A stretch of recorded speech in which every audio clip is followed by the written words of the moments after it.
Process ಏನು ಮಾಡ್ಬೇಕು ನಾವೀಗ? ಇದು ಸರ್ ಪ್ರೋಸೆಸ್ ಏನಂದ್ರೆ ಫಸ್ಟ್ ಲೇಯರ್ ಸರ್ ನಿಮ್ಮದು ಅಡಿಕೆದು ವೇಸ್ಟ್ ಸೋಗೆಲ್ಲ ಇದೆಯಲ್ಲ ಸೋಗನ್ನ ಕೊಚ್ಚಿ ಹಾಕಬೇಕು. ಅದಾದಮೇಲೆ ಸರ್ ಒಂದು ಲೇಯರ್ ನಿಮಗೆ ಸಗಣಿ ಹಾಕಬೇಕು. ಸಗಣಿ ಏನಪ್ಪ ಅಂದ್ರೆ ಸ್ವಲ್ಪ ಸ್ಲರಿ ಮಾಡಿ ಹಾಕಿದ್ರೆ ತುಂಬ ಚೆನ್ನಾಗಿ ಡಿಕಂಪೋಸ್ ಮೇಲೆ ಹೊಗಡೆ ಮಾಡಿ ಹಾಕಿದ್ರೆ ಇದು ಕೆಳಗಡೆ ಎಷ್ಟು ಹಾಕ್ಬೇಕು ಸರ್? ಒಂದು ಅರ್ಧ ಅಡಿ ಮುಕ್ಕಾಲು ಅಡಿ ಸ್ಲರಿ ಹಾಕ್ತೀವಿ.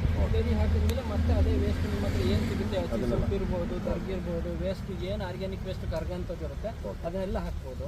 ಒಂದು ಸರ್ ನಿಮಗೆ ಸಿಲ್ವರ್ ಸೊಪ್ಪು ಒಂದು ಕರಗಲ್ಲ, ನೀಲಗಿರಿ ಸೊಪ್ಪು ಒಂದು ಕರಗಲ್ಲ. ಎರಡು ಬಿಟ್ಟು ಕಲ್ಲು, ಗಾಜು, ಮಣ್ಣನ್ನು ಕೂಡ ಹಾಕಂಗಿಲ್ಲ ಸರ್. ಮಣ್ಣು ಹಾಕಂಗಿಲ್ಲ. ನೀವೇನು ಈ ರಾ ಮೆಟೀರಿಯಲ್ ಫಿಲ್ ಮಾಡಿದ್ಮೇಲೆ ನೀವು ಪ್ರತಿದಿನ ಒಂದು 20 to 30 ಡೇಸ್ ನೀವೇನ್ ಮಾಡ್ಬೇಕಂದ್ರೆ ಡೈಲಿ ನೀರು ಹಾಕಬೇಕು. ಯಾಕಂದ್ರೆ ನೀವೇನ್ ಹಾಕಿರ್ತೀರಿ ಅದನ್ನ ಡಿಕಂಪೋಸ್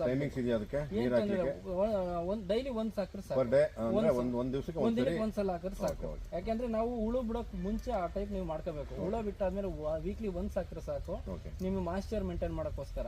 ಈಗ ಅಂದ್ರೆ ಡಿಕೆ ಆಗ್ಬೇಕು, ನೀವೇನ್ ಹಾಕಿರೋದೆಲ್ಲ ಡಿಕಂಪೋಸ್ ಆಗ್ಬೇಕು, ಅದಕ್ಕೆ ಕೊಳಿಬೇಕು. ಕೊಳೆಯಕ್ಕೆ ಪ್ರತಿದಿನ ನೀರ್ ಬೇಕು ಅದಕ್ಕೆ. ಮತ್ತೆ ಎರೆಹುಳ ಬಿಟ್ಟಾದ್ಮೇಲೆ ಸರ್ ಇದು ಇರುವೆಗೆಲ್ಲ ಏನು ಹಾರ್ಮ್ ಆಗಲ್ಲ. ಹೊರಗಡೆ ಎಲ್ಲ ನೀವು ಡಿಮ್ಯಾಕ್ಸಿನ್, ಟಿಮೆಟೊ ಇದನ್ನೆಲ್ಲ ಹಾಕೊಬಹುದು. ಬೆಡ್ ಮೇಲೆ ಏನಾದ್ರು ಇರುವೆ ಏನಾದ್ರು ಬಂದ್ರೆ ನೀವು ಕಲ್ಲು ಉಪ್ಪು ಇಲ್ಲಾಂದ್ರೆ ಅರ್ಶಿನ ಪುಡಿ ಹಾಕೊಂಡ್ರೆ ಸಾಕಾಗುತ್ತೆ. Thank you sir. ಧನ್ಯವಾದ ಸರ್.